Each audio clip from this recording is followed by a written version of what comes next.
Mesdames, Messieurs, bonjour, bienvenue à tous au sommaire de votre journal. Le Premier ministre Ahmedou Yahya aujourd'hui à Nouakchott en Mauritanie pour représenter le président de la République Abdelaziz Bouteflika aux travaux du 31e sommet des chefs d'État et de gouvernement de l'Union africaine.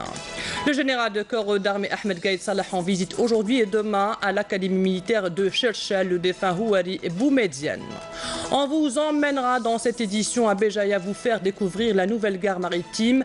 Elle sera inaugurée demain. Elle pourra accueillir jusqu'à 1 million de passagers par an. Un reportage donc à suivre.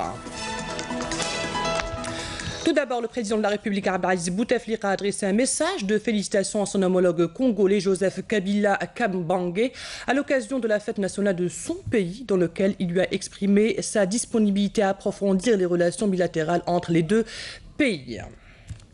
Le Premier ministre Ahmedou Yahya sera aujourd'hui à Nouakchott en Mauritanie où il représentera le président de la République Abdelaziz Bouteflika aux travaux du 31e sommet des chefs d'État et de gouvernement de l'Union africaine qui se dérouleront demain et après-demain. Le Premier ministre sera accompagné du ministre des Affaires étrangères Abdelkader Msahel. Les dirigeants africains se pencheront lors de ce 31e sommet de l'Union africaine à Nouakchott sur l'épineuse question de la corruption pour faire de ce continent un havre de paix, d'intégration et de développement économique. Il est également question de l'immigration clandestine, mais aussi l'inscription de la question sahraoui à l'ordre du jour du sommet comme une question à part entière. Les chefs de la diplomatie réunis à Nouakchott ont débattu ces questions en réunion préparatoire. Amal Bouarba. Les travaux de la 33e session du Conseil exécutif des ministres des Affaires étrangères de l'Union africaine ont repris ce vendredi à Nouakchott à huis clos avec à l'ordre du jour l'examen et débat de plusieurs points qui seront soumis au sommet des chefs d'État et de gouvernement prévu dimanche et lundi prochain dans la capitale mauritanienne. La délégation algérienne est conduite à la réunion du Conseil exécutif par le secrétaire général du ministère des Affaires étrangères Nourdine Ayadi, qui interviendra sur plusieurs points. Le Conseil exécutif de l'UA débattra aussi du thème du sommet de Nouakchott, retenu pour l'année 2018, à savoir gagner la lutte contre la corruption, un chemin durable vers la transformation de l'Afrique.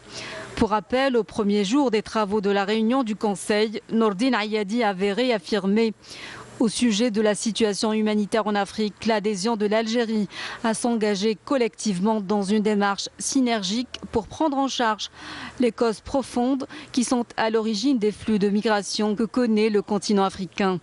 Il a relevé à ce propos que ce fléau est exacerbé par les nombreux conflits et crises qui éclatent en Afrique, estimant que la stratégie à adopter ne doit pas être confinée à sa dimension socio-économique, mais doit être inscrite dans une optique plus large pour intégrer la dimension politique. En plus de tous ces dossiers, la question du Sahara occidental sera inscrite pour la première fois comme un point à part et séparé des autres questions à l'ordre du jour du sommet de l'Union africaine. La question du Sahara occidental sera inscrite pour la première fois comme un point à part et séparé des autres questions à l'ordre du jour du 31e sommet de l'Union africaine. Le président de la Commission de l'Union africaine présentera à cette occasion un rapport exclusif et séparé sur cette question aux dirigeants africains ici à Nouakchott, ce qui marque ainsi un tournant décisif dans le traitement de la question du Sahara occidental par l'organisation panafricaine. Cela prouve que l'Union africaine reprend son rôle historique en se saisissant de la question du Sahara occidental, qui est une question africaine, d'autant qu'il s'agit aussi d'une question de décolonisation et de liberté, ce qui s'inscrit dans le cadre des principes et des fondements même de l'Union africaine. Le Maroc a toujours tenté de dessaisir l'Union africaine de cette question et refuse la contribution de l'organisation panafricaine à résoudre ce dossier. Toutefois, il a échoué à écarter le Sahara occidental de l'Union africaine et à marginaliser le rôle de cette dernière et ses efforts dans le règlement du conflit aux côtés des Nations Unies. Le Maroc doit respecter les frontières de son voisin et mettre un terme à la colonisation des territoires sahraouis. Ainsi, pour le chef de la diplomatie sahraoui, du fait que le Maroc ait signé et ratifié l'acte constitutif de l'Union africaine, il lui est interdit d'usurper les territoires d'autrui en ayant recours à la force. Et comme annoncé dans les titres, le général de corps d'armée Ahmed Gaïd Salah, vice-ministre de la Défense nationale, chef d'état-major de l'armée nationale populaire, effectue à partir d'aujourd'hui et demain une visite de 2 jours au niveau de l'académie militaire de Cherchel, le défunt Rouali Boumediene. Aujourd'hui, le général de corps d'armée tiendra une réunion d'orientation avec les cadres et les élèves officiers de l'académie pour présider demain, au nom du président de la République, chef suprême des forces armées, ministre de la Défense nationale, la cérémonie de sortie des promotions de cet prestigieux établissement de formation. Commerce extérieur, le groupe JPEC lance sa première opération d'exportation de sacs de ciment vers l'Afrique. Une quantité d'1 million de sacs ciment sera livrée à destination de la Gambie dès le mois de juillet pour un total de 10 millions de sacs. Ces sacs sont destinés à être remplis par du ciment algérien provenant des usines JICA. Voici le reportage de SIA Merad, commentaire de Amal Bouarba. La délégation gambienne effectue là sa dernière inspection de la première cargaison d'1 million de sacs de ciment fabriqués par le groupe industriel du papier et de la cellulose JPEC par le biais de sa filiale SACAR et dont la livraison est prévue le mois de juillet. Une opération qui s'inscrit dans le cadre d'un contrat de partenariat signé récemment. Le groupe JPEC vient de lancer la première opération d'exportation. On vient de signer le premier contrat pour 10 millions de sacs pour remplissage, emballage de ciment vers la Gambie. Ce contrat de presque 2 millions d'euros, il sera partagé entre les deux filiales Ambag et Sagar. Actuellement, ils sont en train de nous produire 1 million de sacs qui doit être livré le mois prochain. C'est un pays aussi qui a beaucoup d'opportunités parce qu'on ne compte pas uniquement s'arrêter sur les matériaux de construction. Bon, on est en train de voir avec des partenaires qui font de l'électroménager. Ces sacs seront remplis avec du ciment algérien. Pour ce faire, un contrat de partenariat a été scellé par le groupe JICA avec cet opérateur gambien pour l'exportation de ce matériau de construction. On a signé un contrat avec le groupe JICA qui fait du ciment, plus particulièrement avec la Sodismac, un contrat de 30 000 tonnes de ciment par mois. Bon, on compte même à la prochaine visite signer un contrat de 500 000 tonnes. Le groupe JICA, à travers sa filiale de distribution Sodismac, a réalisé une deuxième opération d'exportation vers la Gambie en signant un contrat de 30 000 tonnes avec un client de la Gambie. Et l'opération s'est déroulée il y a quelques jours. Le navire qu'on a utilisé, c'est celui du pavillon national, la CNAN. Autant de perspectives prometteuses pour les entreprises algériennes qui veulent conquérir le marché africain et promouvoir l'exportation des produits hors hydrocarbures. Parlons maintenant de l'environnement. Une large campagne de nettoyage a été menée à travers le pays. Un environnement propre et sain sont les objectifs assignés à cette opération. Des exemples à Oran, Tindiouf, Constantine et Ouargla, Badia Amardi. Des travaux de nettoyage et de lutte contre les points noirs sont engagés au niveau des quartiers d'Oran. Tous les moyens sont mis en place pour mener à bien cette opération en associant la société civile. À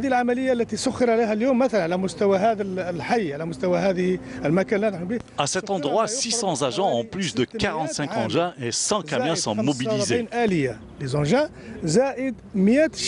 Les travaux ont débuté au quartier Sidi El-Bachir qui connaîtra une opération de relogement.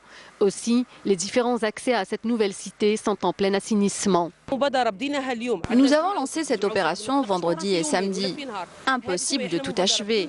Nous appelons nos enfants à poursuivre le travail. L'aménagement de la route RN11 menant à cette nouvelle cité permet aux citoyens de vivre dans des conditions décentes.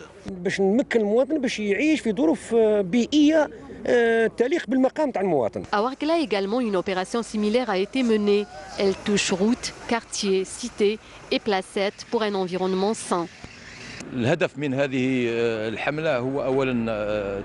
L'objectif à travers cette campagne, c'est d'inculquer à la culture et les valeurs de citoyenneté et de responsabiliser les citoyens quant à la propreté de leur environnement.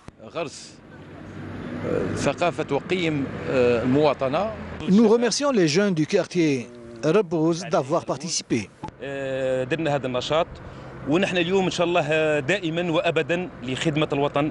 Même cas de figure à Constantine. Les quartiers de la nouvelle ville Ali Menjli connaissent une vaste opération de toilettage. Des entreprises publiques et privées sont impliquées. دائما نقولوا المواطن لازم هو اللي ينظف بعد، لازم يكون هو الأداة الأولى في التنظيف. والحمد لله يعني الحي تاعنا على مستوى المدينة تاع علي منجلي، يعني ربي يجازيهم حي راهم ضيف. Béchar aussi prend part à cette opération de grande envergure, nettoyer, embellir les cités et quartiers. Autorités locales et sociétés civiles mettent main dans la main pour mener à bien cette campagne. Nous allons aménager les espaces verts pour les citoyens à leur demande. Nous sommes volontaires dans ces opérations. D'ailleurs, nous avons créé Béchar la Verte. Des initiatives louables à généraliser à travers tout le pays. À Médéa, les services de conservation de forêt ont mis en place un plan préventif qui s'appuie sur plusieurs axes afin d'éviter toute catastrophe naturelle provoquée par des incendies. Plus de 180 feux de forêt ont été enregistrés l'année passée. Des incendies ravageurs qui ont endommagé plus de 2000 hectares. Pour éviter qu'un tel scénario ne se reproduise, un plan préventif qui s'appuie sur 3 axes a été mis en place. Le premier axe concerne la sensibilisation, le deuxième les travaux de prévention, quant au troisième axe, il concerne l'intervention.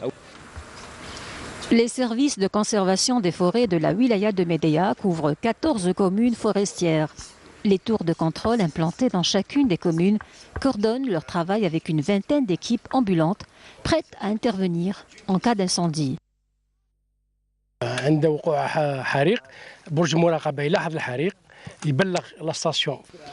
En cas d'incendie, la tour de contrôle se charge de le signaler et de préciser son positionnement exact à la direction centrale.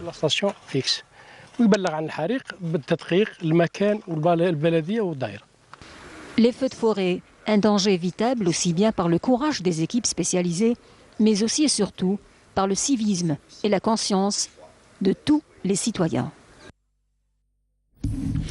Parlons de la santé à présent. Avec l'arrivée de l'été, les températures commencent à grimper, ce qui peut causer beaucoup de désagréments quotidiens, la déshydratation, l'insolation ou encore les intoxications alimentaires. Un tout qui peut affecter notre santé, surtout les malades chroniques et les jeunes enfants. Salam Kasser. Soleil et température élevée, c'est l'été et la farniente. Mais attention, vous devez prendre vos précautions et prudence. Il faut absolument éviter les aliments mal conservés qui restent à l'air libre sans être réfrigérés. Et comme vous le savez, en été on transpire, donc on perd environ 5% d'eau de notre corps. Il y a un risque de déshydratation.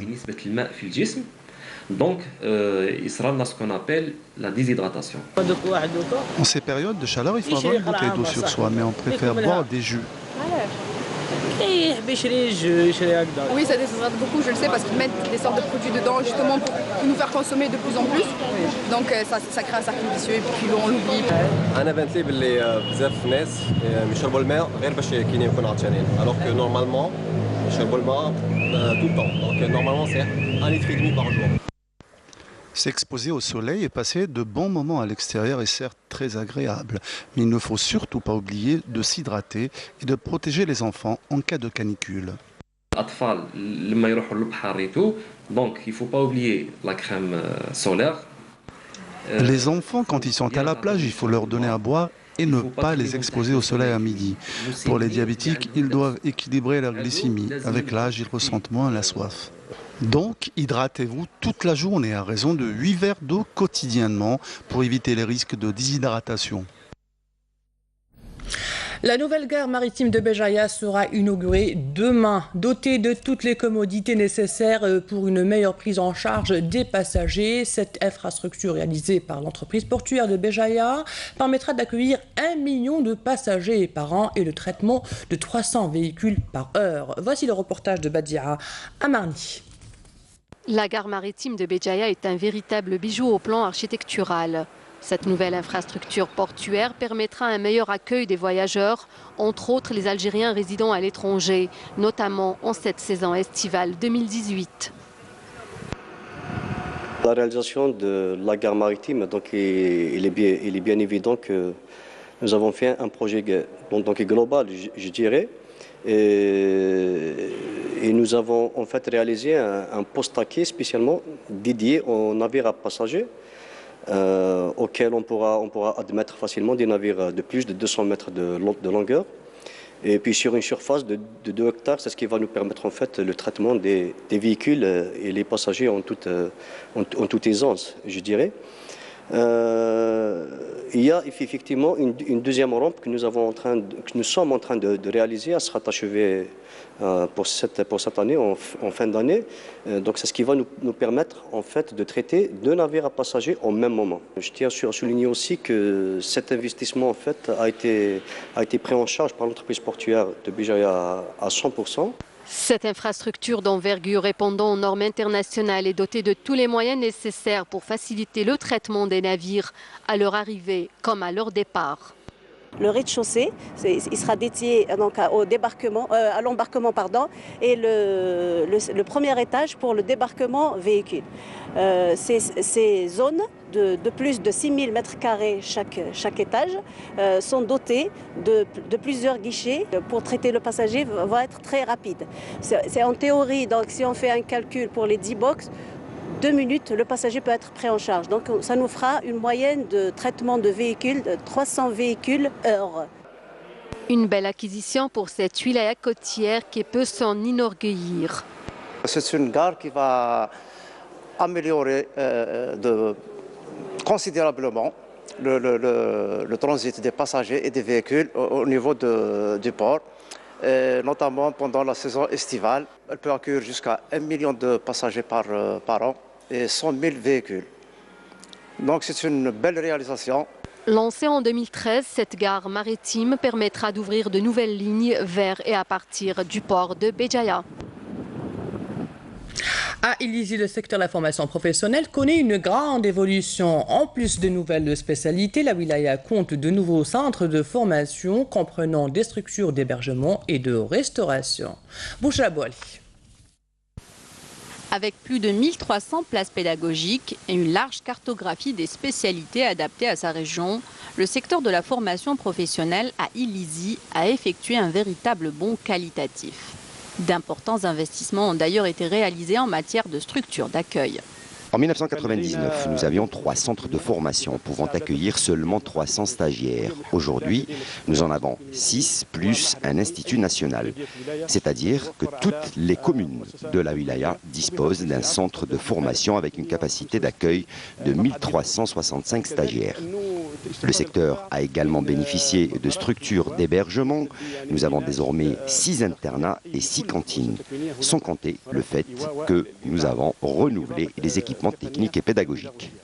Par ailleurs, la convention de formation et de partenariat que le secteur a signée avec un certain nombre de compagnies pétrolières et économiques activant à Illizi a permis d'employer plus de 1500 diplômés de ces centres de formation.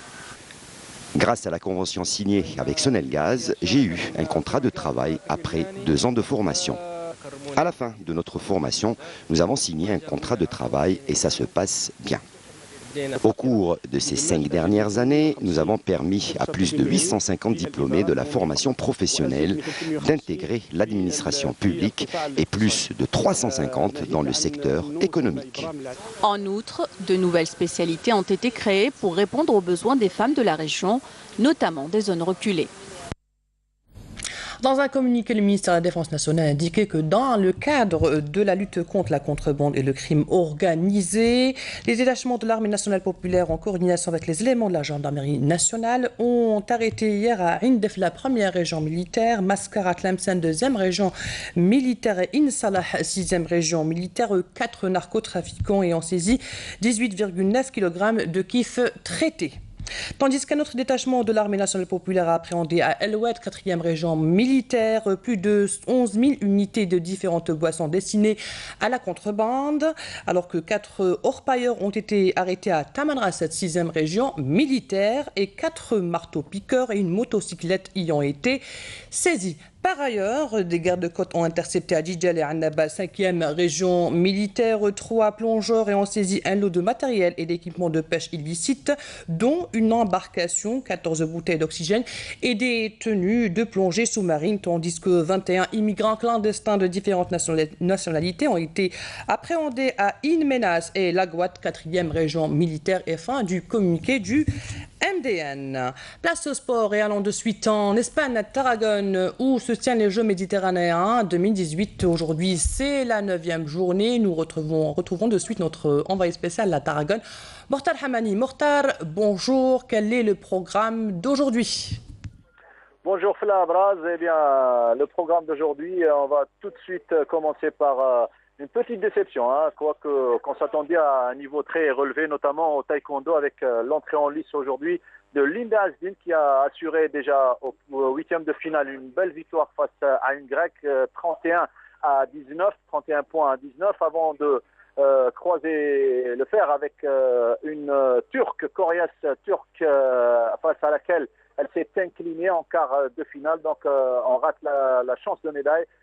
Score de cette rencontre, de ce quart de finale, 19-1, domination totale de la Turque, et donc Linda Hasdin ne passera pas en demi-finale. Cet après-midi, dernière chance de médaille pour la délégation algérienne, et plus spécialement en athlétisme, avec la finale de 800 mètres où on va retrouver Hadj Yassine et Mohamed Belbachir, tous deux expérimentés puisqu'ils ont déjà participé à des Jeux Olympiques. On espère gagner la bataille tactique face aux Espagnols et aux Marocains, ainsi que la finale du 100 en longueur où se trouve Yasser Teliki, celui qui a l'intention de dépasser les 8 mètres aujourd'hui, et la finale, sans oublier la réelle chance de médaille pour l'Algérie au relais 4x400 mètres avec Lahoulou et Sabr Boukmouch qui ont raté le podium hier et vont essayer de se ressaisir, espérant terminer au moins avec 2 ou 3 médailles en bronze.